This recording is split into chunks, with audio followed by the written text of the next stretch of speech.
นมาจ้องเทียนแล้วทำไมถึงเข้าคุณเลยเทียนเทียนเดี๋ยว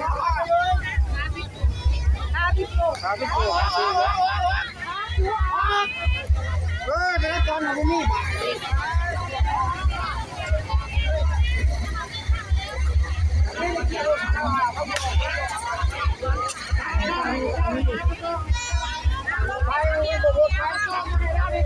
เลยเนาะแค่ใช้เนาะอันนี้ก็เลยประกาศหาคนเด้อ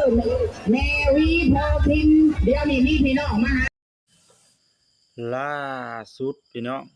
งานบุญประจำปีบ้านไผ่วัดป่าดงกระตึบพี่น้องงานบุญบั้งไฟประจำปีพี่น้อง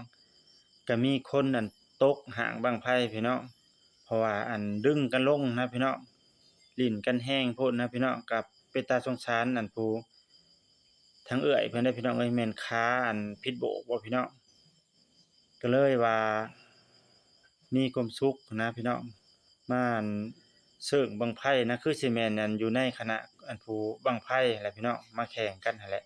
แต่ว่าหมู่น่ะดึงเราลงตอนนั้นบ่าวสักคำ Channel บ่ได้ถ่ายเอานะพี่น้องถ่ายแต่ตอนอันเอาขึ้นรถฮุนไดขาพิษโบกบ่ประมาณนี้แหละพี่น้องหรือว่าขาหักนี่แหละบ่าวสักคำ Channel ก็ถ่ายคลิปได้บ่คักบ่แน่นะเพราะว่าเพิ่นชนละวนเอาไปโรงหมอนะพี่น้องฝากกดไลค์กดแชร์กดติดตามกันเด้อพี่น้องฝากกดติดตามบ่าวสักคำ Channel เนี่ยพี่น้องโอ้เทียนมาจ้องเทียนแล้วทำไมถึงเข้าคุณเลยเทียนเทียนเดี๋ยวก่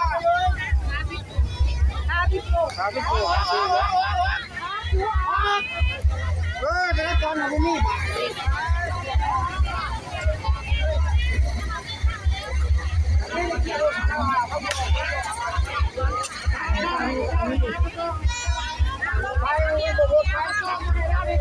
เลยเนาะแค่ใช้เนาะอันนี้ก็เลยประกาศหาคนเด้อแมวีพอพิมเดี๋ยวนี้มีพี่น้องมาหาอยู่เพื่อนเพิ่นอยากกินซี่ด่วนเพิ่นว่าเนาะ